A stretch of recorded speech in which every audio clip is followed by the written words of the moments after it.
mas, sobretudo, abramos o nosso coração, para que nesse momento, Deus, nosso Pai, possa pôr sobre nós a sua mão e nos auxiliar nessa noite divina, em que somos convidados a ultrapassar tudo aquilo guardado dentro do nosso coração, sobre os momentos de nossa vida, sobre nossa existência e sobre como vivemos. Que nessa noite nós possamos clarear o nosso entendimento para compreender, sobretudo, o amor, para aprendermos a vivenciar esse amor a cada instante de nossa jornada. Que Jesus, nosso Mestre, aquele que veio à Terra nos ensinar a amar, possa se fazer presente em cada lar. E assim como Deus, nosso Pai, tocou a nossa mente, Ele segure a nossa mão. Em uma mão, Ele segura, e a outra mão, a sua Mãe Maria segura, para que juntos possamos nós vencer todo o medo, toda a ignorância e toda a dificuldade que nos impede de sermos felizes. Que essa noite seja uma noite divina e uma noite de bênção, como tantas outras que eles nos reservam. Estejam conosco hoje e sempre, que assim seja. Boa noite para todos. Bem, eu brinquei com Jeane e quando foi escolhido os temas, ela botou para mim esse tema, já que eu trabalho com medicina e pacientes. Bem, além da experiência com os pacientes, eu tive há pouco tempo a experiência com meu pai. E eu gostaria que, como ele também vai servir de exemplo, que todos que participaram da vida de Joel lembrassem dele com amor e carinho e não com tristeza. Tudo bem? Bem, a espiritualidade vai estar sempre, sempre junto a nós em nosso leito de morte. Nós não nascemos sozinhos, nós não caminhamos sozinhos e muito menos fazemos a passagem sozinhos. Em nossos momentos em que estamos nos direcionando para fazermos a passagem da nossa vida material para a espiritual, muitas situações chegam a nós. A história de que vemos um filme passando na nossa memória não é bem assim. Muitas vezes, os filmes que passam na nossa memória é justamente aquelas situações em que nós nos encontramos, às vezes perdidos, nos encontramos, às vezes com culpas, nos encontramos presos, de alguma maneira, em algumas situações vivenciadas. Esses momentos, eles servem para que possamos fazer reflexões, né? Quando papai, ele ficou acamado, e por uma opção da família, como não tinha um tratamento mais para ele, nós decidimos que ele ficasse em casa conosco, nós estávamos pensando justamente em várias situações, para podermos tê-lo por perto, para que ele nos tivesse por perto, porque, afinal de contas, tudo que vivenciamos é experiência para todos, não só para quem está vivenciando. Era uma maneira de dar amor, carinho, demonstrar nossa gratidão por tudo que papai tinha feito, mas principalmente também para ele não se sentir só naquele momento em que ele estava vivenciando dentro da doença dele. Bem, como algumas vezes ele me falou, o mentor dele, o anjo da guarda, dava umas chamadas nele, né? Sobre algumas coisas que ele precisava refletir, sobre algumas coisas que ele precisava parar para deixar a raiva de lado, deixar algumas situações para trás e poder conseguir ficar bem. Nem todo dia ele fazia isso, né? De vez em quando ele dava aquele brigueiro normal dele. Mas, assim, esse período que ele passou foi de grande reflexão para ele e também para nós. Por quê? Porque a espiritualidade, ela nos auxilia a fazer busca por cada um, né? Cada um vai buscar dentro de si reflexões necessárias para estar em paz. É aquela coisa, eu perdoo fulano, mas eu também me perdoo pela atitude que eu tomei.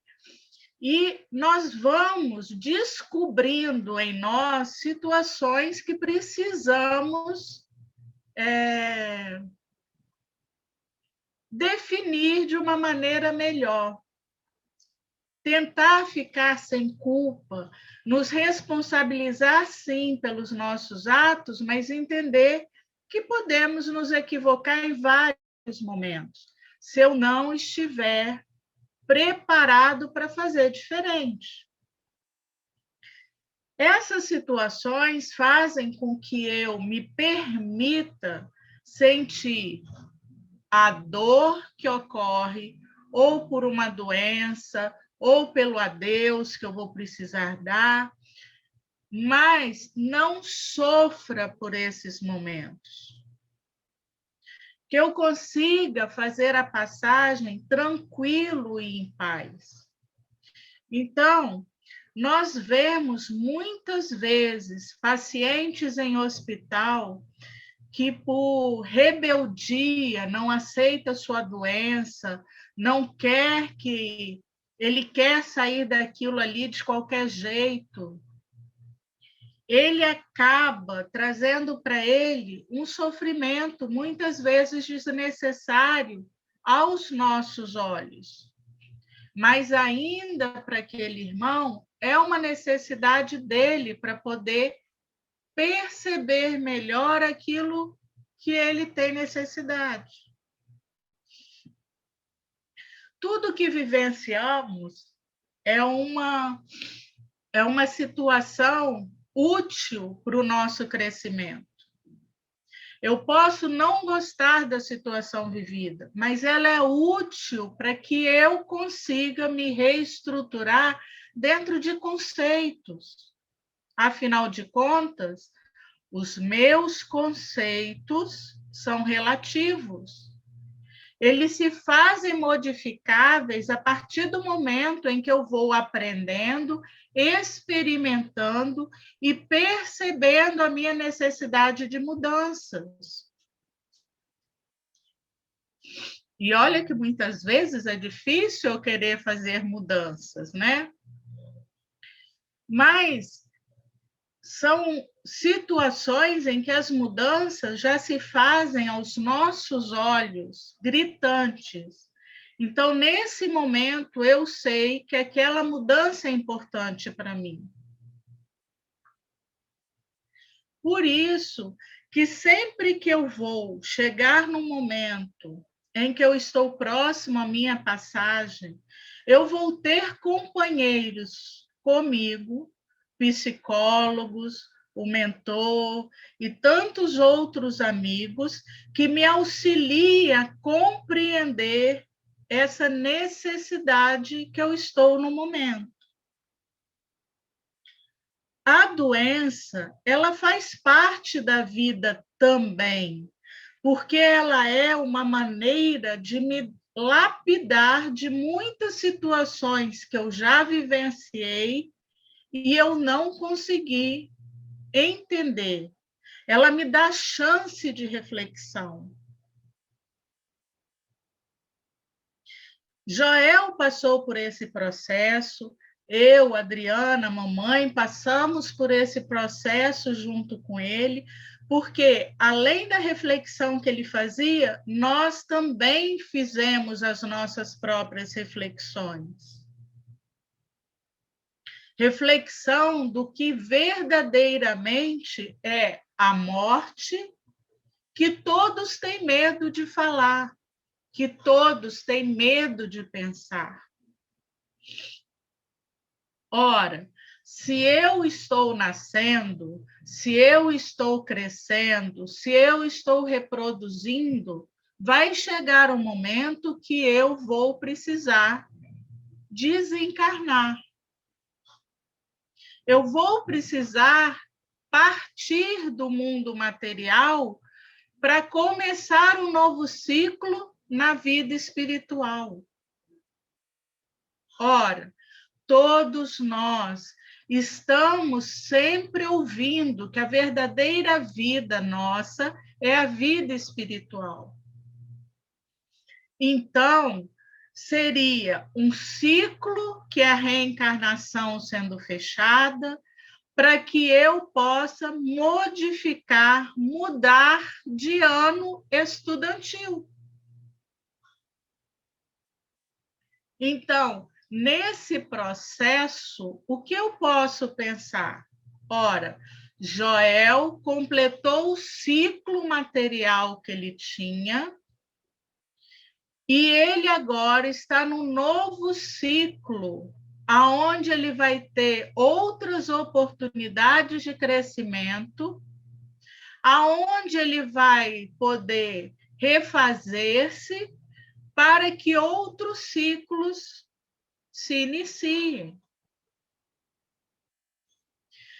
Se eu conseguir perceber isso quando eu estou encarnado, quando eu estiver no meu leito de morte, eu consigo visualizar essa situação com mais leveza. Ora, o que nós temos aprendido? O corpo material, ele é denso para a necessidade da vivência no planeta Terra. Nós temos o perispírito que se liga ao corpo material para que possamos fazer com que o nosso espírito trabalhe com essa vestimenta que irá nos auxiliar nesse processo, não é? Se eu estou vivenciando a vida com a beleza que ela me apresenta, apesar de muitas vezes eu não conseguir ver essa beleza, porque eu fico chateado com algumas situações que eu não consegui resolver, porque eu acho que tinha que ser de uma maneira e vem de outra. Ora, a vida está me apresentando as minhas necessidades para que eu possa crescer. E se eu consigo ir trabalhando em mim e percebendo que a vida me traz as minhas necessidades e não o meu querer, eu consigo enxergar a beleza da vida e trabalhar de uma maneira para o meu crescimento sem muitos conflitos. Quando eu estou no momento do meu leito, né? Quando eu estou no processo de desencarne, o que vai acontecendo? Ora, eu estou no processo de desencarne. O meu perispírito começa a se desligar de maneira lenta, gradual, dependendo das minhas necessidades ainda de aprendizado, e eu vou me percebendo mais ligado ao mundo espiritual do que ao mundo material. Como a criança que acabou de nascer faz, eu começo a perceber melhor aqueles que à minha volta estão, aquele que está conversando comigo, me auxiliando, aqueles que eu amo que vieram me auxiliar. Tudo isso eu consigo perceber. Por quê? Porque as minhas ligações, elas estão mais tênues. Então, eu consigo me sentir mais leve, dependendo da minha escolha, do meu livre-arbítrio. Por quê? Porque eu posso simplesmente me negar que eu estou para morrer, que eu estou para desencarnar e querer me segurar no corpo e sentir mais toda a presença das dores que ali estão, daqueles entes que me amam, que estão ali ao meu lado e que eu começo a fazer questionamento, por que eu tenho que deixá-los?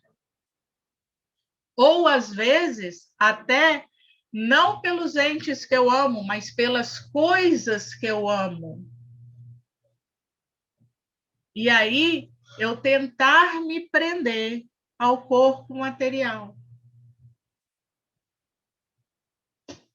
Ora, se as minhas verdades, elas são relativas, isso significa que eu preciso começar a entender que o desencarne ou a morte é algo natural. Já te vi, Léo, só um minutinho. Que a morte é algo natural. E não com peso que todos nós colocamos pelo medo que temos de várias situações quando estamos para desencarnar. Fala, Léo. Você está no mudo. Eu vi agora que eu estava falando sozinho. Nós temos algumas perguntas, e uma está dentro disso que você está colocando agora, por isso que eu já levantei a mão. Uma fala o seguinte: quando nós falamos que determinado paciente, como você citou o caso do hospital, né, mereceu aquele período de dor, é porque ele foi mal? Não necessariamente por maldade. Quantas vezes nós fazemos as coisas dentro das nossas concepções de verdades? Muitas vezes, por exemplo, eu brigava com o papai porque ele estava cuspindo remédio. Eu era má com ele porque ele estava cuspindo os remédios? Ou eu estava brigando com ele porque, se ele ficasse sem remédio, poderia piorar a situação dele? Quando uma mãe briga com o filho, ela está sendo má ou ela está pensando no que poderia acontecer se ela não trouxesse uma situação que o filho não estava enxergando? Às vezes, as pessoas tomam determinadas atitudes, às vezes não é nem por maldade. Às vezes, dentro do pensamento dela, ela quer atuar para poder auxiliar. E muitas vezes ela magoa aquele que ela queria auxiliar. A Ene estava falando sobre entrega de cestas.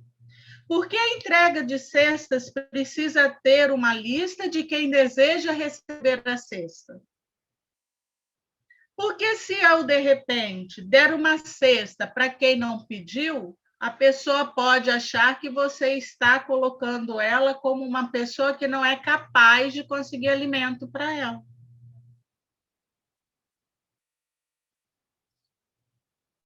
Só um minutinho, Anderson. Entendeu, Léo? Então, o fato da dor existir significa simplesmente períodos de reflexão.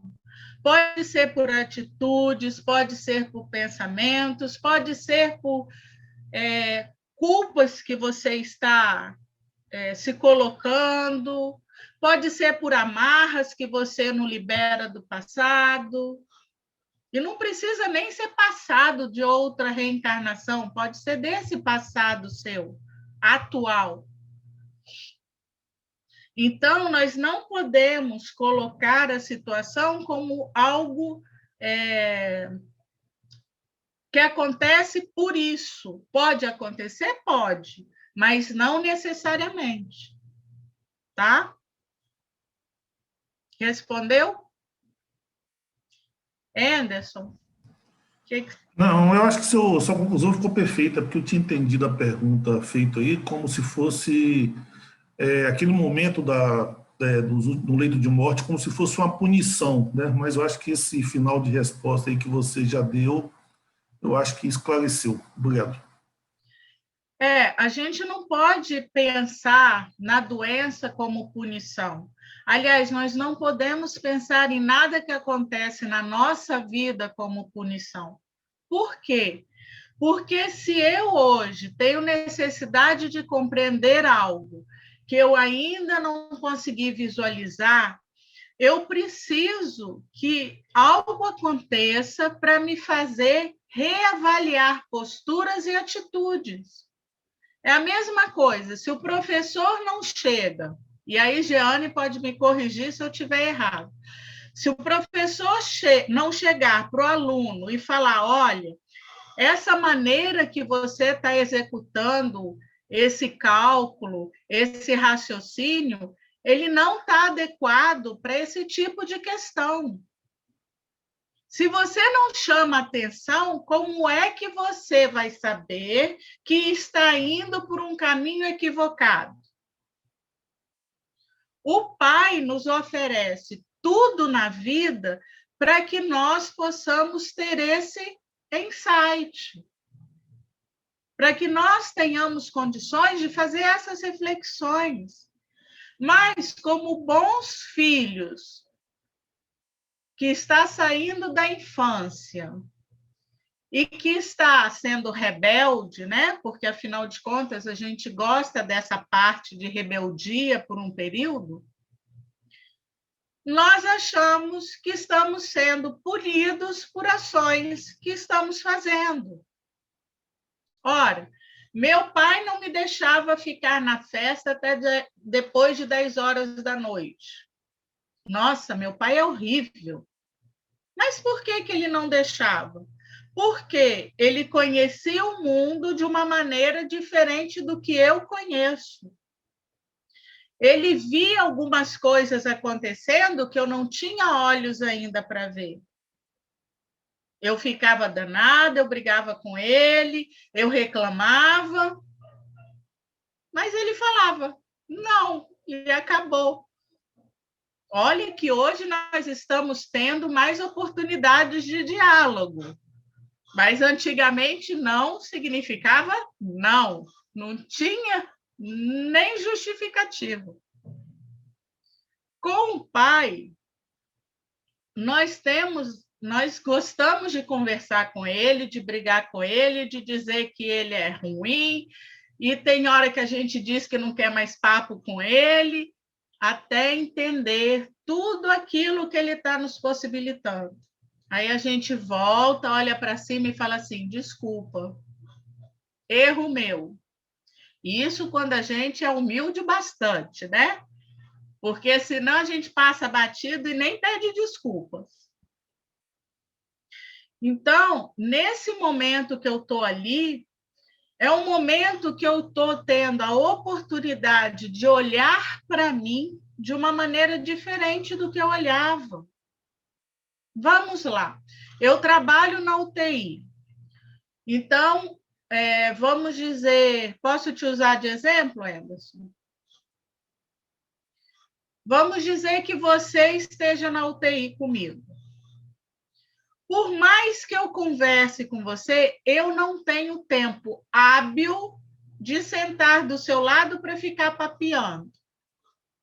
Os técnicos de enfermagem, os enfermeiros, também não têm esse tempo de ficar papeando. Conversamos, sim, mas não dá para a gente ficar à disposição porque tem outros pacientes. Então, você se encontra num box, sozinho, você com você mesmo. O que você acaba fazendo? Sua cabeça começa a girar com vários tipos de pensamento. Nesse processo, a espiritualidade que está ali com você, ela vai te ajudar a buscar raciocinar aquilo que está chegando. Ela vai te auxiliar dentro daquilo que você está gerando de pensamento, para você poder enxergar situações que você não tinha visto antes. E muitas vezes esse tempo que você está ali nesse processo te permite, por exemplo, que, vamos dizer que você tem um filho que não conversa com ele há 10 anos. Nesse processo, você começa a se permitir se abrir de novo. Seu filho, vendo a sua situação, começa a ver o tempo perdido porque ele bateu o pé por uma situação. E aí, ele pode chegar para você com o coração aberto, porque ele viu que ele não vai conseguir, entre aspas, né? Te perder com o coração amargurado do jeito que ele estava. E você se abre para ouvi-lo e também perceber que você perdeu um tempo importante com seu filho, porque você também bateu o pé. E vocês podem se reencontrar de novo. Então, esses tempos que nós temos, eles são extremamente importantes. Por isso que há uma discussão de eutanásia, ortotanásia, tantas outras situações médicas. E hoje, com os cuidados paliativos, foi visto que nós podemos dar conforto, nós podemos dar dignidade para o paciente sem querer aumentar sofrimento para ele, porque, por exemplo, papai estava em cuidados paliativos. O que é isso? Dar para ele dignidade e conforto para que ele possa partir em paz. Ele não tinha mais tratamento que pudesse ser feito. A situação dele era uma situação de uma doença terminal, grave. Então, adiantaria eu ficar, não, eu não quero perder meu pai. Aí vai lá e entuba, para ficar no ventilador. Não, eu não quero perder meu pai. Aí põe para dialisar, porque... E eu só vou protelando uma situação que, para ele, não é nada agradável. Mas, para mim, eu vou manter meu pai comigo. Neste momento, eu estou machucando um paciente. Eu não estou tratando o paciente. Então, quando você chega num momento em que não existe mais tratamento nenhum a ser feito, quando você chega num momento onde nada mais que você vai fazer vai auxiliar o paciente, ele entra no cuidado paliativo. O que é isso? É você dar conforto, dignidade para ele ficar bem até o momento em que o organismo dele falar assim, agora não tenho mais condições de me manter. Deu para entender? O que foi, Jane? Léo? Fala, Léo. Estou esperando você dar a deixa para eu... Vamos lá. O seguinte, entendi que o leito de morte não é uma punição, mas sofrer durante um pequeno, médio ou longo prazo é para que a gente possa resgatar débitos, vou usar a palavra kármicos? Tá. Então, vou falar de novo. A dor não tem que ser sofrimento. Tá? Por quê? Eu tenho uma dor da doença. Tenho. Eu tenho medicações que me auxiliam a aliviar essa dor. Tenho. O meu sofrer é mais moral do que físico. É a minha negação de aceitar aquilo que me acontece. Existe algumas pessoas que elas falam que quando você dá remédio, vira água. Que ela não sente o remédio fazer efeito nenhum. Mas por quê? Porque ela se nega que aquilo que ela está vivenciando é algo que ela teria que passar. Só que, vamos lá, se tudo acontece devido às minhas escolhas, até as doenças que eu tenho foram escolhas minhas. Vamos pegar o exemplo de um tabagista. Eu fumo todo dia, um maço de cigarro por dia. Não é uma opção minha? Eu não vou ter câncer.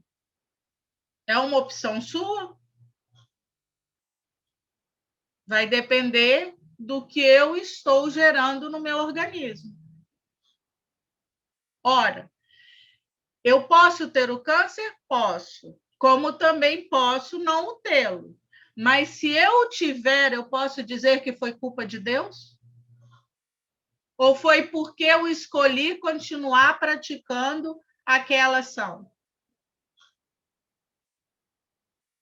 Hoje, com todas as informações que nós temos, nós não podemos dizer que somos ignorantes. Então, se eu tenho um câncer hepático, se eu tenho uma hepatite por causa de álcool, eu posso dizer que a culpa foi de Deus porque eu resolvi beber todas?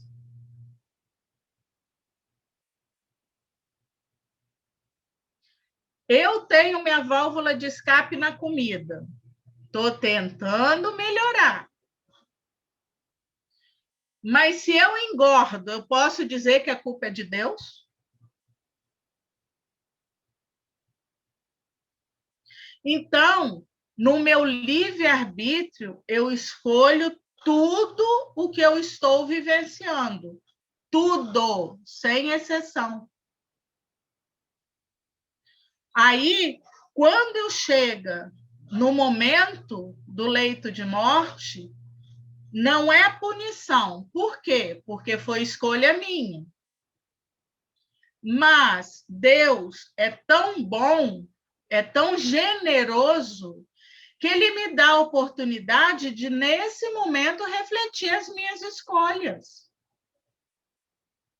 Mas se mesmo assim eu teimo, brigo com Ele e continuo dizendo que a culpa é dele de eu estar doente, e a minha dor piora, mas piora porque o remédio não faz efeito ou piora porque eu estou em negação? Porque eu não aceito as consequências das minhas escolhas.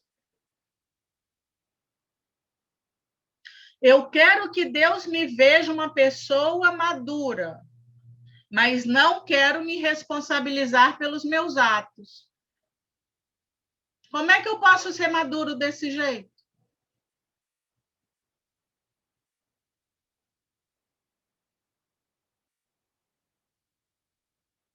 Então, eu preciso compreender que aquele momento que eu estou sofrendo no leito ali, eu preciso entender por que eu estou sofrendo.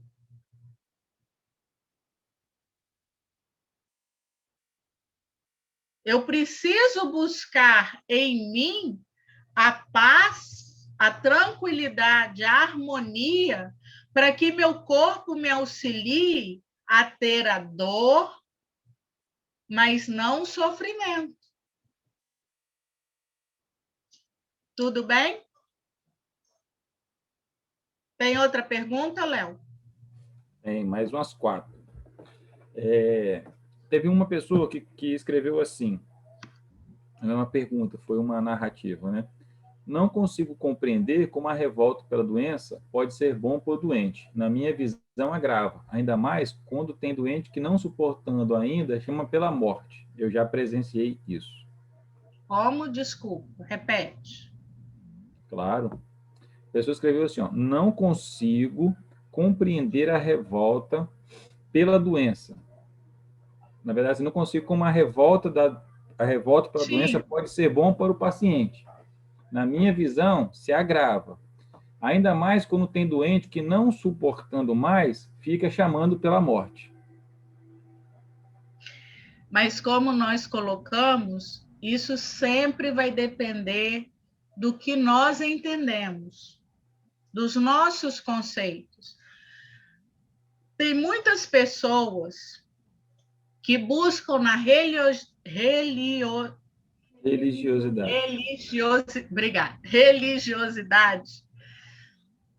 aquele conforto necessário nesse momento.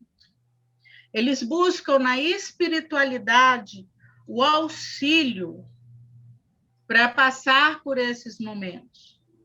Mas tem muitas pessoas que elas não conseguem enxergar isso. Elas não conseguem ter fé, elas não conseguem ter esperança, elas não conseguem o conforto que elas precisam para vivenciar esse momento. O que muitas pessoas vivenciam e elas conseguem trabalhar bem é quando elas, com fé, elas encontram conforto para passar por aquele momento. Seja no catolicismo, seja no protestantismo, seja no islamismo, seja no espiritismo, mas elas encontram fé dentro dela. Até o ateu encontra fé em algo maior que vai possibilitar com que ele fique bem, que traga conforto.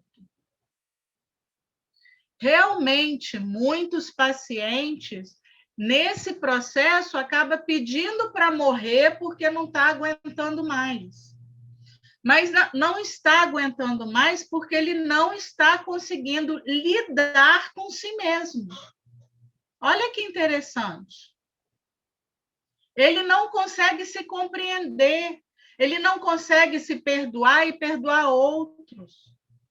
E muitas vezes não consegue perdoar Deus, porque acha que ele está ali porque Deus o castigou e ele nem sabe por quê. É interessante você ver como que as pessoas, quando elas, por exemplo, descobrem uma doença grave, que elas não vão ter condições de, mesmo com tratamento, melhorar, que elas vão só aliviar aquele momento, quando elas conseguem conversar com pessoas, quando elas conseguem enxergar Deus na vida delas, elas tendo fé de que elas vão conseguir vivenciar aquele momento com pessoas que ela ama, curtindo a vida de maneira saudável, como elas conseguem, muitas vezes, viver um pouco mais do que viveriam e, no processo do desencarne, elas estarem muito bem no momento que acontece. Em contrapartida, você vê pessoas que, quando descobrem, elas se revoltam, brigam, e por mais que as pessoas conversem, eles não conseguem perceber o que vai adiantar ele ficar bem?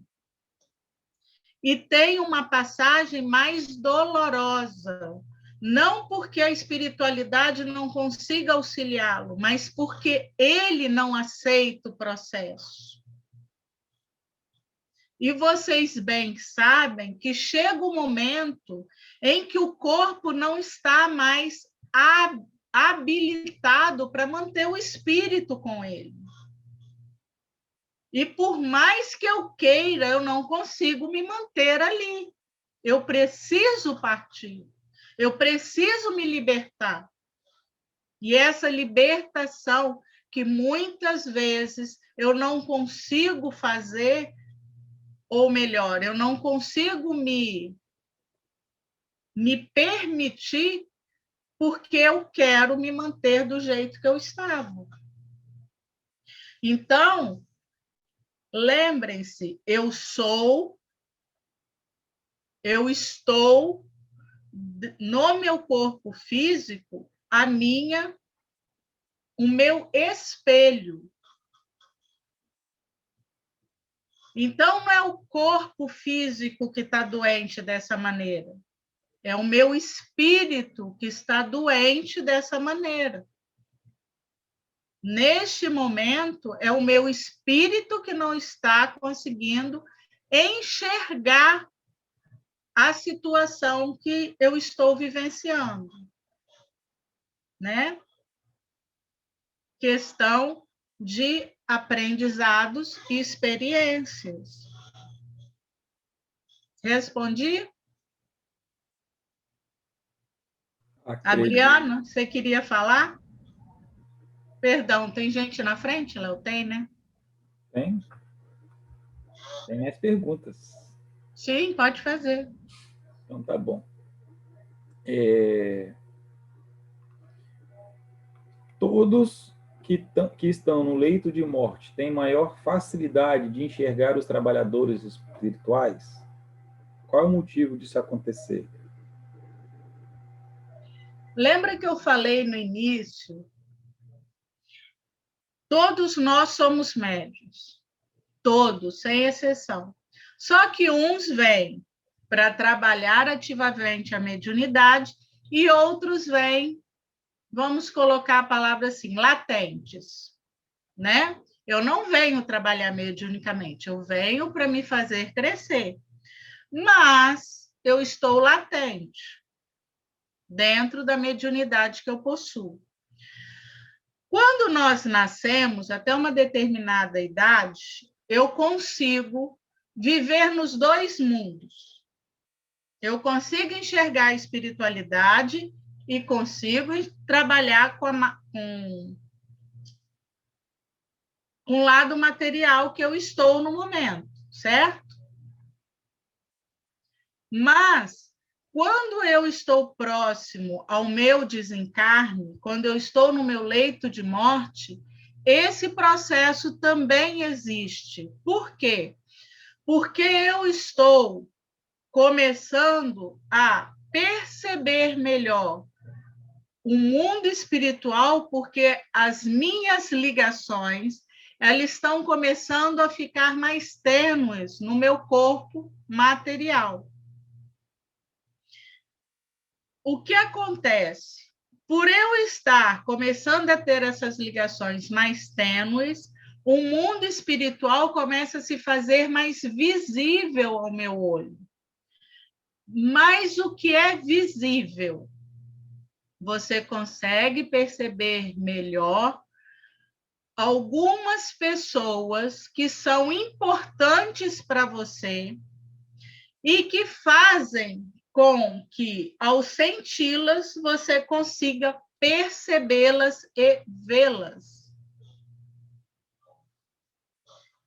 Por isso que, muitas vezes, existe alguém, algum amor da sua vida, que está sempre presente na hora do desencarne. Já pensou, Adriana, Joel, presente na hora do seu desencarne? Não vai assustar, não. Entendeu? Então, eu consigo perceber. E dependendo da minha clareza, da minha disposição, da minha abertura para o processo que eu estou vivenciando, mais fácil fica de eu conseguir visualizar outros junto a mim. Tudo bem? Tudo bem. Existe um motivo que justifique que muitos que estão em seu leito de morte tenham uma melhora repentina antes de efetivamente desencarnar? Eu vou falar um termo que às vezes a gente usa. É a melhora da morte. Por que isso? Gente, pensa o seguinte: se eu e Adriana e mamãe fôssemos possessivas, papai não conseguiria partir. Porque ele começou a apresentar que ele não estava muito bem para partir, né? Se eu e Adriana e mamãe fôssemos possessivas, nós teríamos dado um jeito, gritado, falado para ele não ir, que ele tinha que ficar, aquelas coisas todas. Para um espírito, você ouvir de pessoas que você ama, que você não suporta ficar sem ele, que ele tem que ficar do seu lado, e aquela coisa toda, muitos se agarram para não partir, para que seus entes queridos não sofram. Né? Então, vamos lá. Um exemplo muito nítido disso foi Chico Xavier. Se eu não me engano, teve uma Copa na época que Chico morreu, não foi? O Brasil inteiro começou a comemorar, porque o Brasil tinha ganho e esqueceu, entre aspas, que Chico estava partindo. Foi o momento que o Chico aproveitou. Assim como muitos familiares, que a família se fixa neles, que eles não podem ir, que eles não podem me deixar, como eu vou perder meu amor e assim por diante, eles dão aquela melhora, porque aí a família fala assim, ai, agora ele vai melhorar. Aí quando ela relaxa e para de ficar naquela angústia, eles partem. Fala, Anderson. Eu? Não, deixa a Anderson falar. E você... eu não vi o Anderson, não. Quem fala? Fala. Essa parte que você citou aí do Chico é até interessante, porque tem uma leitura que eu fiz no Livro dos Espíritos, justamente falando sobre a graça dessa última hora que o espírito recebe, né? Esse último suspiro. Muitas vezes a gente pensa que ele foi, mas aí ele volta para dar aquele último suspiro. Só que nós, na matéria, muitas vezes não conhecemos a capacidade do espírito fazer a reflexão sobre a vida, e que isso pode aliviar tormentos, né, no futuro, em outras vidas, né, na outra vida que estamos indo.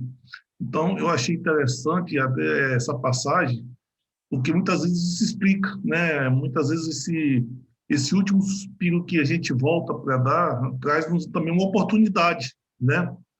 Assim como a própria doença também, né? Voltando a um tema anterior que estava sendo discutido, nós temos o livre-arbítrio, que queria abreviarmos a nossa experiência aqui por conta da dor, por não poder lidar com nós mesmos, como você colocou, né? Mas aí eu também vejo isso como uma forma da gente estar tirando algo que Deus nos deu, né? Uma possibilidade de expiação daqueles momentos que estamos passando. Então, aí que direito nós temos de abreviar essa expiação que Deus nos deu, né? Um momento que a gente tem de aprendizados, de reflexões, e que muitas vezes também podem nos auxiliar a evitar tormentos. Então, eu trago essas considerações aí, até para esclarecer alguns pontos que foram colocados, né? E minha fonte, no caso, tem sido o Livro dos Espíritos. É legal isso, Anderson. E eu só não gosto muito da palavra expiação. Eu acho que tudo que nos chega é para nos auxiliar a nos melhorar. Quando a gente fala de expiação, parece que fica uma coisa pesada, sabe? E nós hoje, apesar de tudo que ainda nos equivocamos, nós estamos crescendo, um passinho por vez, um na frente do outro, e nós estamos crescendo. E isso é muito importante, né? É como você falou, essa graça que o Pai nos oferece, a gente tem que aproveitar para poder nos refazer, para poder nos possibilitar crescer. Eu acho que foi ótima a sua colocação. Tá? Fala, Léo. A Adriana quer falar. Fala, Adriana. Boa noite a todos. Eu estou entendendo perfeitamente tudo que vocês estão falando. E eu quero pedir para você parar de falar de papai, que eu estou chorando aqui sem parar. Mas tudo bem. Mas eu queria fazer uma ponderação e você me ajuda nesse colóquio, que é o seguinte. A gente sabe o quanto os encarnados, entes queridos encarnados, eles sofrem nesse momento em que um ser amado está no leito de morte. Sim. E muitos de nós se enxergam efetivamente como estão e são neste momento, né? Porque, por exemplo, nós mesmos, no momento em que estávamos vivenciando tudo com o papai, a gente pôde enxergar aquilo que a gente conseguia colocar em prática e aquilo que a gente ainda tem muita dificuldade, se esforçou muito para não deixar a peteca cair. Isso, exatamente. Então, até agora, você tem colocado muito a ideia de que a gente precisa estar muito atento ao nosso comportamento. E isso é importante, claro que é. Mas ainda somos humanos, ainda sofremos, ainda pedimos para que a dor acabe. Então, assim, e muitas vezes a forma que você está colocando pode nos trazer um pouco de culpa, do tipo, por exemplo, talvez se eu tivesse fraquejado um pouco mais nesse momento em que nós vivenciamos, eu estaria aqui me massacrando, e tipo, nossa, eu não podia ter feito isso e tudo mais. E não é isso, efetivamente. Você pode falar um pouquinho sobre isso? Adriana, me desculpa se eu deixei parecer dessa maneira. Todos nós precisamos do luto, tá? Todos nós precisamos chorar, vamos colocar assim. Tem momentos de negação, tem momentos de raiva, tem momentos de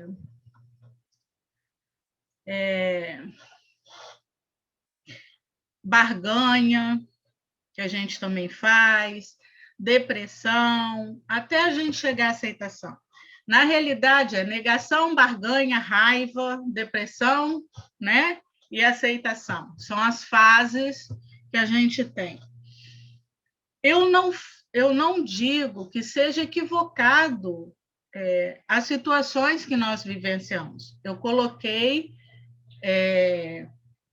o exemplo de Joel, que é o que eu tenho mais próximo para eu poder explicar esse tema que me foi solicitado, tá?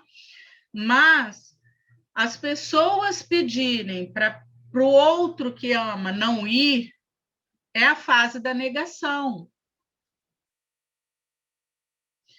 Eu peço a Deus que, ó, não vai não, que eu subo comendo a penha de joelho, não leva ele não, sabe? A barganha, e assim por diante.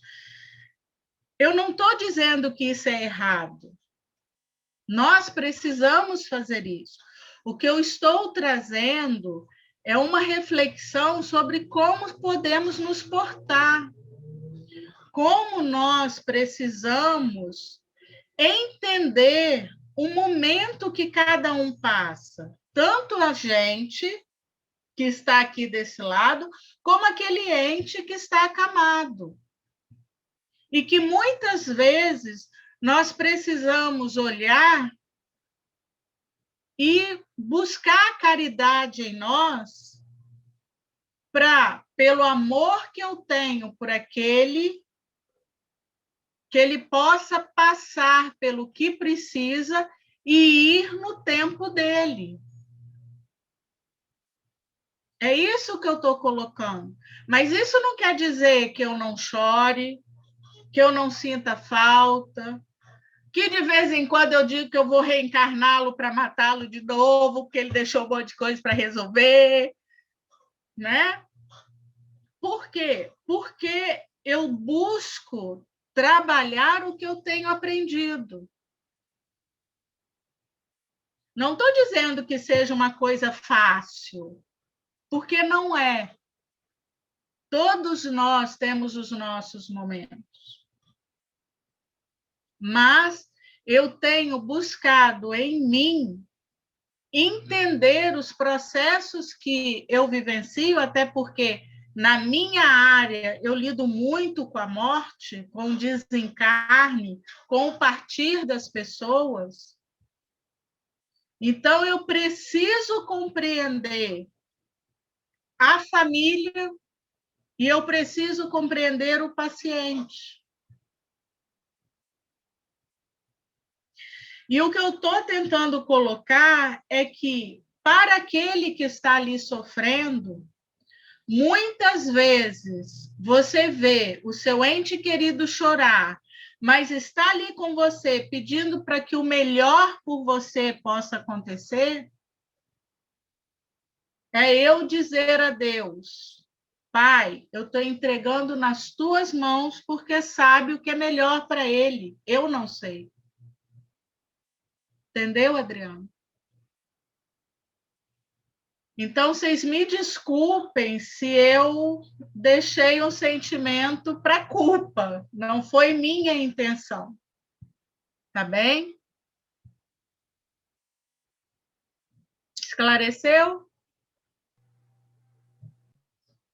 Léo? Eu, aqui, vamos lá. Os familiares também podem ter uma ampliação de sua mediunidade para serem auxiliados e esclarecidos durante o processo de desencarne de um ente querido? Sempre. Mas para isso você precisa se permitir. É isso que eu estava falando. Eu estou tentando trazer a vocês uma visão para que vocês possam buscar em vocês isso que eu falo. Não necessariamente que você tenha que perder o que você entende, mas você ampliar aquilo que você entende. Então, o que acontece? Se eu hoje estou dolorida pela partida, ou porque eu soube que aquela pessoa que eu amo pode partir, né? Porque também tem isso, você sabe da doença e não sabe quando que a pessoa vai partir. Então, você fica aquele período todo na angústia. Mas se você se permitir buscar em Deus, buscar naquilo que você acredita, no ser superior, numa força maior, mas se você tem fé que o melhor que possa ocorrer para aquele que eu amo, se você crê que tem alguém que sabe mais que você, que possa auxiliar aquele que você ama, e entrega na mão dele, você vai poder usufruir aquele que você ama de uma maneira mais saudável. Você não vai ficar olhando para ele assim, será que ele vai hoje? Será que ele vai amanhã? Será, sabe, os questionamentos que ficam. Será que ele está sofrendo muito? Será que ele está sofrendo pouco?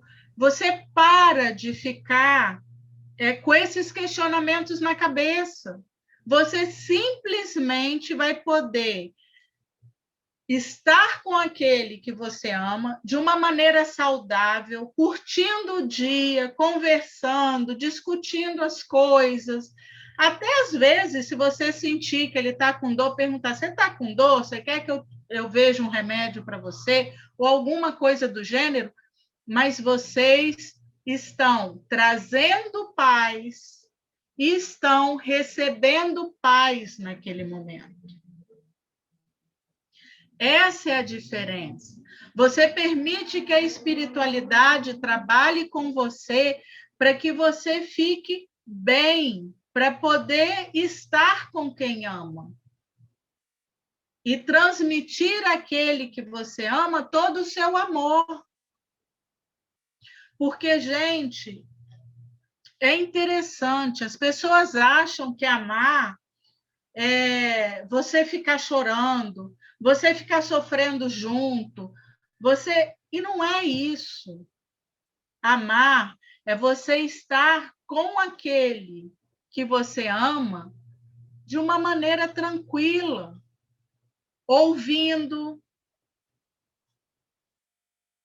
vendo o que ele precisa, se você tem condições de auxiliar, orientando naquilo que você já conhece. Às vezes até chorando, mas sem angústia. Porque isso traz paz para quem se ama.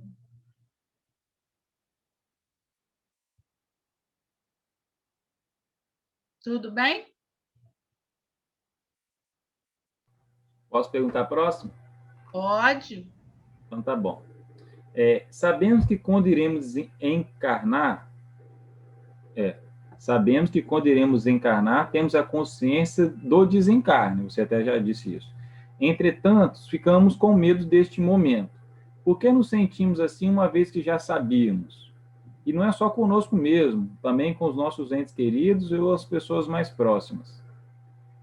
Vou contar um segredo. Você não tem medo de desencarne quando vai encarnar. Você tem medo de reencarnar. Porque você não sabe o que fará, onde você vai cometer erros, onde você vai deixar de acertar e outras coisas. Você tem medo de falhar de novo. Então, você tem medo do reencarne. Quando você está encarnado, você tem medo do desencarne, porque você tem medo do que você fez, deixou de fazer, do que praticou, do que deixou de praticar. Então, na realidade, nós temos medo nos dois momentos. Olha que interessante. Nós estamos aprendendo. Então, quando eu vou reencarnar, eu preciso me trabalhar para entender que eu posso falhar sim, mas não significa que falharei naquilo que eu estou com medo. E quando eu vou desencarnar, eu tenho tempo para fazer a reavaliação junto aos amigos espirituais que vão me auxiliando a entender todo o meu processo quando reencarnante, né? Aquilo que eu posso modificar para não executar de novo. Na próxima vida, por exemplo, eu aprender melhor aquilo que eu não consegui executar e assim por diante. Então, não é na hora do encarne que eu tenho medo do desencarne. Eu sei que eu vou ter que desencarnar porque é uma lei natural. Eu nasço, eu cresço, eu reproduzo e eu morro. Não foi isso que todos nós aprendemos na ciência? Apesar de estar aparecendo um monte de coisa aí para fazer o pessoal ir para a vida eterna, não é assim que vocês falam? Né? Todo mundo tentando botox, plástica, remédio para ver se fica mais um tanto. Pois é. Mas todos nós temos exatamente no momento em que vamos nascer e no momento em que estamos para desencarnar. O medo é nos dois. Mas, como temos aprendido, o medo não me controla. Quem controla o medo sou eu. Então, o que eu posso fazer com esse medo que está chegando? Refletir, analisar e ver o que eu posso modificar.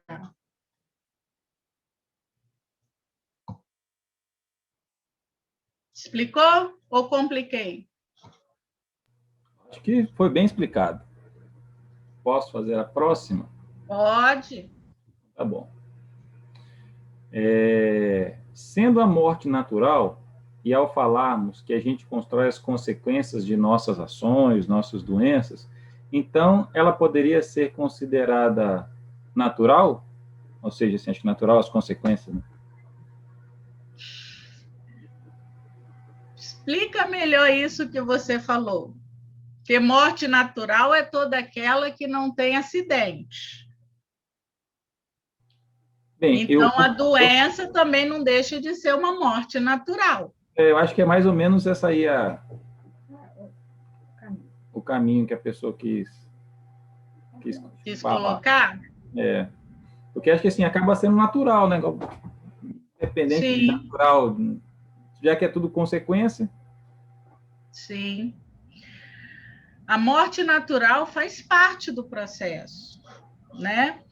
Lembra, quando nós vamos reencarnar, eles dão para a gente o princípio vital para nos auxiliar a viver, não é assim? Que vai animalizar o corpo. Nossa, isso é ótimo. Como que eu estou usando o meu princípio vital? Se eu vou utilizar bem meu princípio vital, eu consigo ir até um pouco mais. Se eu não estou utilizando meu princípio vital de uma maneira adequada, eu posso ir um pouco menos, quer dizer, a minha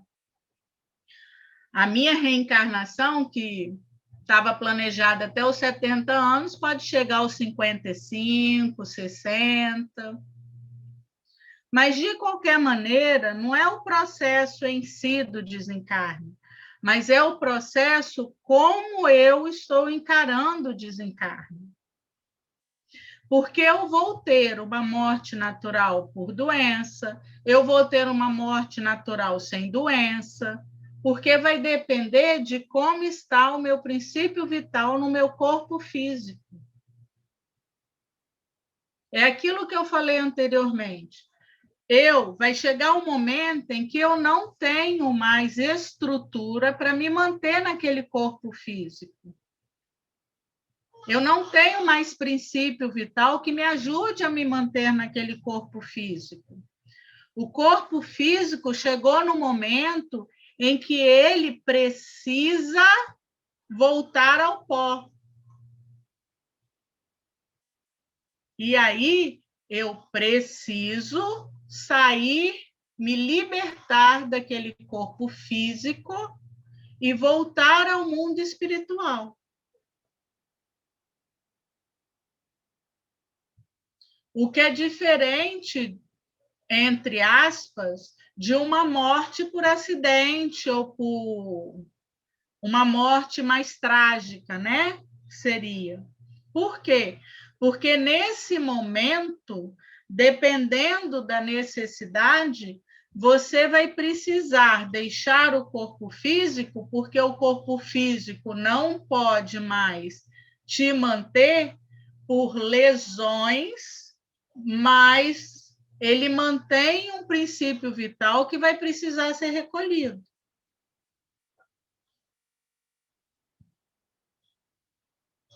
Mas, naquele momento, você não teria condições de permanecer, porque ou por necessidade das situações em que você vivenciou, para você não agravar os erros que você está cometendo, ou porque o seu corpo físico realmente não tem condições de te manter. Acho que eu compliquei a cabeça de todo mundo.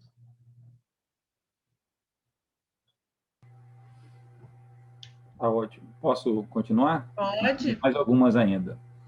É o seguinte, no caso de um paciente que tem 50% de chances de sobrevida no momento, né, de interferência com um procedimento médico, e a família concorda em se fazer esse procedimento, então é algo que a família escolhe equivocadamente, deveria se deixar seguir o ritmo normal da doença, sem tentativa de um procedimento de prolongar?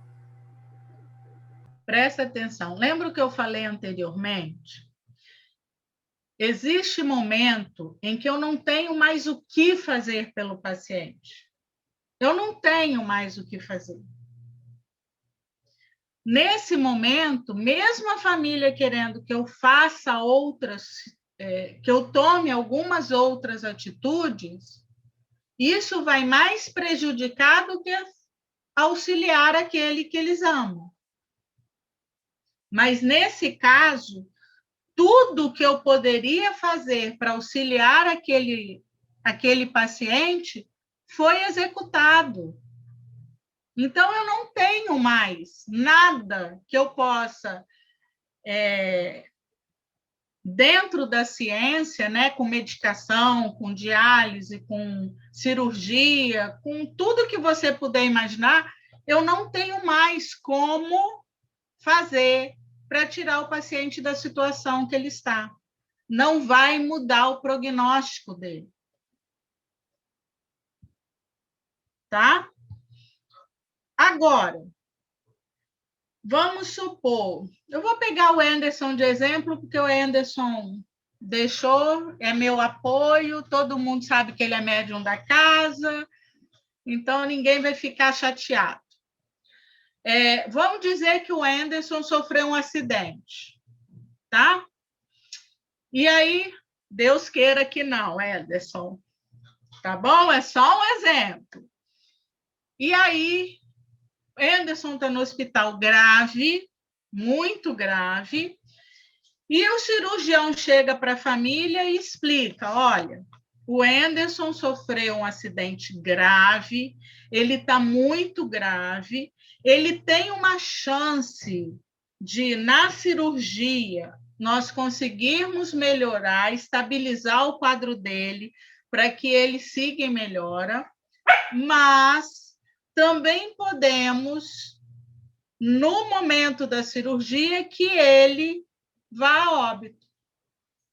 Porque tem isso também. Tá? Você faz um procedimento num paciente grave, você também tem chance dele ir a óbito. Tá bom? A família de Anderson vira e fala assim: nós temos 30% de chance. Poxa, 30% é melhor que nada. Vamos fazer a cirurgia.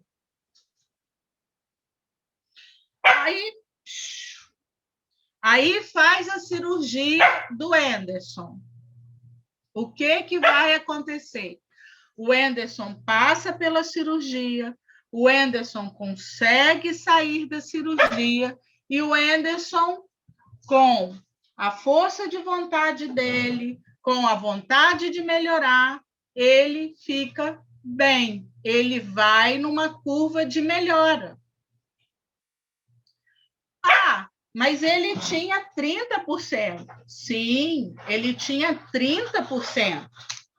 Mas 30% ainda é uma porcentagem boa. Dá para entender? Ele tinha chance. É diferente de paciente em que, mesmo que eu fizesse a cirurgia, nada mudaria. No caso dele, algo poderia ser feito, algo poderia ser mudado. É essa a diferença. Então, quando você escolhe em auxiliar aquele que você ama, você não está prolongando o sofrimento. Você está dando a chance de melhora dentro da situação que ele está vivendo.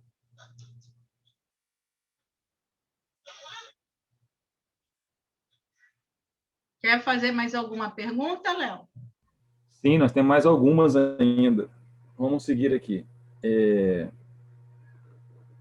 Vamos lá.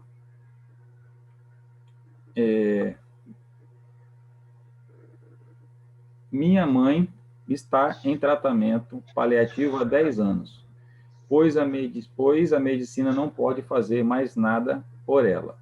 Hoje ela abre os olhos e faz o gesto de tentar falar. Como explicar isso? Ora, se ela está hoje fazendo isso, ela ainda tem algo que ela está aprendendo. Agora, na hora que chegar o momento do desencarne dela, na hora que chegar o momento em que ela vai precisar partir, é isso que tem que ser, é isso que precisa saber. Vai existir algum remédio para auxiliá-la? Vai existir alguma cirurgia que vai auxiliar? Nós precisamos entender até que ponto nós podemos auxiliar e até que ponto nós vamos atrapalhar. Porque hoje ela está vivendo com uma qualidade que ela possui dentro da doença dela. Ela está vivendo. Ela abre o olho, ela tenta falar, ela está mostrando que ela está ali.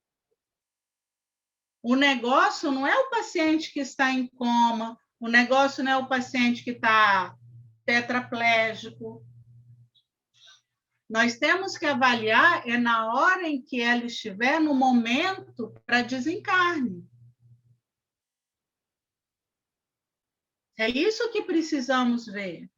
O que se pode fazer? Vai auxiliar ou vai atrapalhar? Vai prolongar sofrimento ou vai auxiliar? São essas questões que muitas vezes precisamos fazer. E junto ao médico, e ele explicando a situação, você poder avaliar. Tá bom? Posso a próxima? Pode. A pergunta foi assim. Então, posso acreditar de que quem está no leito de morte é um felizardo, pois tem tempo para reflexão, inclusive os familiares de se prepararem para a separação. Mas quem desencarna de repente, como um acidente, não tem essa oportunidade? Olha, eu não colocaria assim, não. Eu acho que quando a gente coloca dessa maneira, fica uma coisa muito...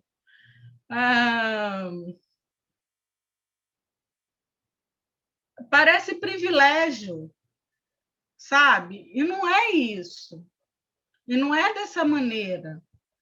Aquele que está no leito de morte, ele teve a oportunidade de ali estar para fazer reflexão. Você que você que teve uma morte, entre aspas, abrupta, presta atenção, gente. Quantas vezes vocês já ouviram pessoas que, antes de entrar no avião, falavam assim, gente, eu estou com a impressão, alguns dias, que essa viagem não vai ser boa, ou falam que, poxa, essa viagem que eu vou fazer de carro está me dando, alguns dias já está me dando uma ansiedade. eu não estou legal para fazer essa viagem. Vocês ouvem isso. Por quê? Nenhuma morte abrupta, não da maneira como vocês pensam. Todos têm oportunidade de poder avaliar suas situações. Muitos de nós, na correria do dia a dia, nós não paramos para prestar atenção nos momentos de reflexão que nos surgem. Esses que vocês falam de morte abrupta, às vezes o mentor já está conversando com ele há algum tempo. Poxa, vamos tentar mudar a postura, vamos prestar atenção como você corre com o carro, como você faz com a moto. Ele já está chamando atenção para algumas situações. Você só passa por essa rua, você não gostaria de mudar o caminho de vez em quando? Porque, presta atenção, todos nós temos livre-arbítrio. Nem sempre a gente quer escutar as coisas. Nem de amigos, nem de pais a gente, às vezes, quer escutar, quanto mais de espírito que tenta falar conosco, e muitas vezes a gente acha que somos nós conversando conosco.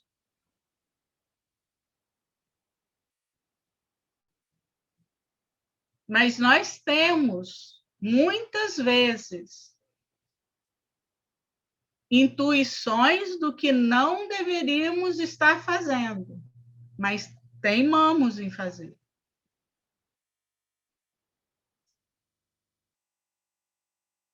Expliquei? Próxima, Léo. Vamos lá. Eu não peço que o outro se cure, e sim que fique bem quando passa pela dificuldade, seja qual for o resultado final. Estou errada? Isso seria insensibilidade? Não. Quando você pede para o outro ficar bem, você está pedindo a Deus que possa auxiliá-lo a se fortalecer para que ele consiga passar pela dificuldade, independente do resultado. Que ele tenha forças para conseguir vencer aquele momento. É diferente quando você fala assim, deixa eu pensar aqui, a Adriana vai fazer uma prova, e eu amo minha irmã. Aí eu viro e falo assim, Deus ajude a Adriana a passar na prova. Por que que isso não é legal? Para alguém ganhar, alguém tem que perder. A Adriana se preparou o suficiente para passar na prova? A Adriana está com maturidade suficiente para estar passando agora? Então, quando eu peço a Deus, eu tenho que pensar no seguinte, que auxilie a ter força, que auxilie a ter sabedoria, que auxilie para vivenciar um momento e conseguir atravessá-lo. O resultado que aquele momento vai dar vai ser de acordo com a necessidade de cada um. Tudo bem?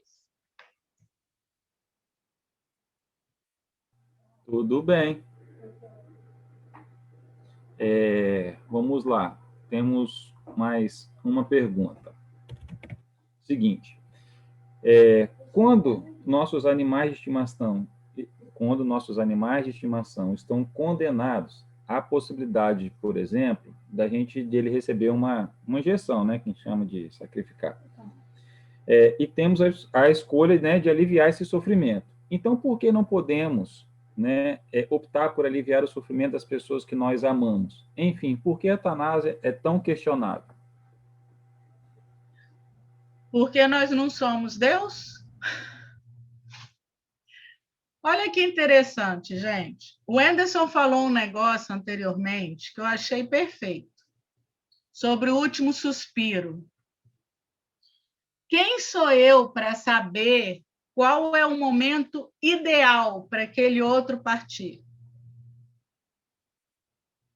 Quem sou eu para dizer que ele está sofrendo demais e a hora vai ser agora para ele partir, para ele parar de sofrer?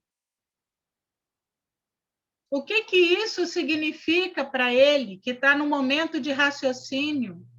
Eu vou interromper o processo. Como vai ficar depois? O único que sabe exatamente o momento ideal é o pai. Eu posso fazer o paliativo porque o paliativo não me faz tirar o seu momento. Ele me faz te dar o conforto necessário para que você fique bem, para fazer suas reflexões. E no momento certo, você mesmo vai ter o seu desencarne. Não sou eu que vou estar... Como é que fala? Fugiu a palavra. Não sou eu que vou abreviar o seu momento. É você, no seu processo, que vai no momento correto. Entendeu? A eutanásia faz com que eu vire Deus e resolva se você está... se você é um candidato para eu poder te matar. É isso que a eutanásia faz. A escolha não é minha, a escolha não é sua. A escolha precisa vir no momento correto. E esse, nenhum de nós sabe qual é. Sabe lá se no seu último suspiro você lembra da N e fala assim: graças a Deus que a N casou comigo e ficou comigo até esse último segundo? Né? Então. Vamos lá. Essa é a nossa última pergunta, tá? Meio ligando uma coisa a outra, foi feito o seguinte: então, mas se eu tento de tudo para fazer que meu amor continue vivo, acreditando que haverá, né, algum tipo de tratamento, sou eu que estou errado? Presta atenção. Vamos lá. Você é um paciente terminal. E Adriana, desculpa, mas vou usar o exemplo de Joel, tá bom? Joel tinha câncer de próstata, ele tinha metástase de pulmão, metástase óssea e 6 tumores cerebrais. Não tinha o que fazer por Joel. Não tinha mais nenhum tratamento para Joel. Aí eu levo ele para o hospital, entubo, passo um monte de remédio, põe ele para dialisar, porque eu tenho esperança que vai surgir um remédio para ajudar a Joel. Eu estou ajudando ou eu estou fazendo sofrer mais?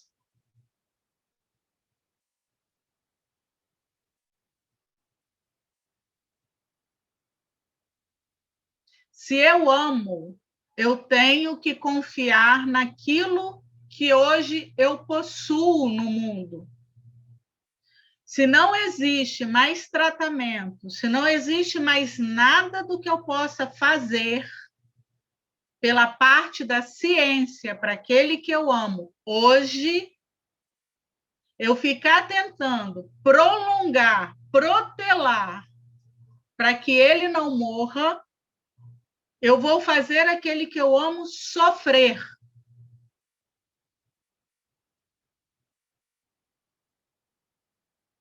Então, eu preciso conversar com os médicos.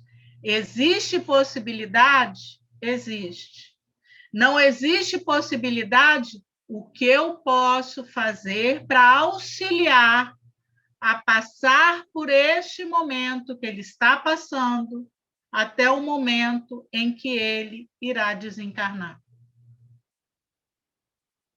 Porque você pode tirar a dor, você pode deixar ele confortável, você pode fazer outras coisas que vão mostrar seu amor.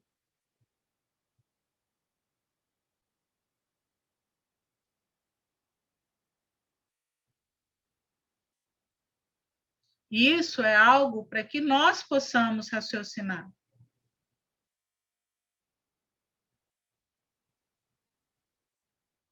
Aquele está no leito ali para que ele possa refletir e se fazer melhor. Os que estão à volta para refletir e se fazer melhor.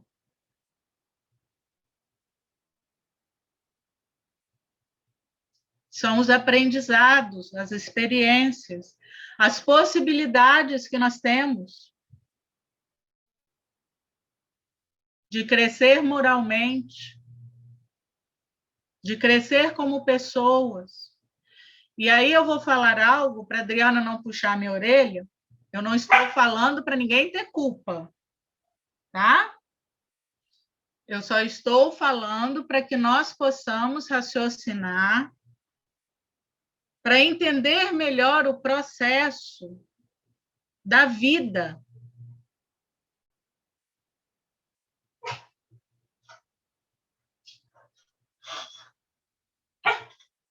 Tudo bem? Sem mais perguntas. Acabou? Dou por encerradas as perguntas. Gente, o que eu gostaria de falar com vocês, o que eu pensei, o que eu raciocinei, o que eu discuti, o que eu li sobre esse assunto, é que nós temos ainda muito que aprender, ainda temos muito a caminhar. Mas também podemos, nessa caminhada, fazer o melhor e auxiliar tanto a nós como a muitos outros.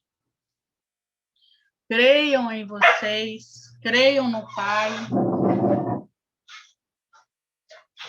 Busquem o melhor que vocês têm, porque isso é importante. Auxilie aqueles que vocês amam, mas respeitem aqueles que vocês amam também. Eu desejo que todos vocês possam refletir muito sobre o que conversamos hoje, porque isso ajuda. Parem de ter medo da morte, medo do desencarne, porque ele faz parte do nosso processo de crescimento. Eu tenho a certeza que Joel vai estar sempre conosco. Turrão, né? Briguento, mas também trazendo sabedorias que ele sempre vai angariar, no tempo certo. Por isso que eu falei que a minha experiência mais próxima no leito de morte foi ele.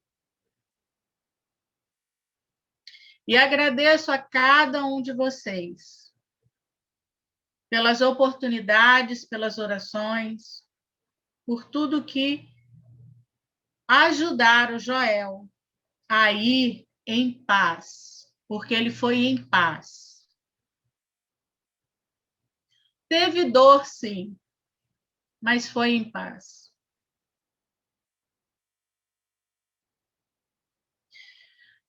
Jane, você pode fazer a oração final? Fiquem com Deus, todos vocês. Mestre Jesus, que cada um de nós possa sair deste momento de conversa com a leveza em nossos corações, sabendo que estamos sendo acompanhados a cada momento de nossas vidas. quando reencarnamos, quando caminhamos por esse plano material, até o momento em que voltamos ao nosso lar espiritual, onde também contaremos com o auxílio daqueles que nos amam e que se dispõem a nos auxiliar. Nunca estamos sozinhos. Cada passo que damos, recebemos o auxílio não só do nosso Pai amado, do nosso irmão Jesus, mas também de tantos outros irmãos que fizemos durante toda essa história, tantos amores, tantos amigos. E é assim, com o coração cheio de alegria e agradecimento, que encerramos hoje essa conversa, sabendo que podemos contar com todos aqueles que nos amam, mas que também estamos aqui à disposição para auxiliar. Que assim seja.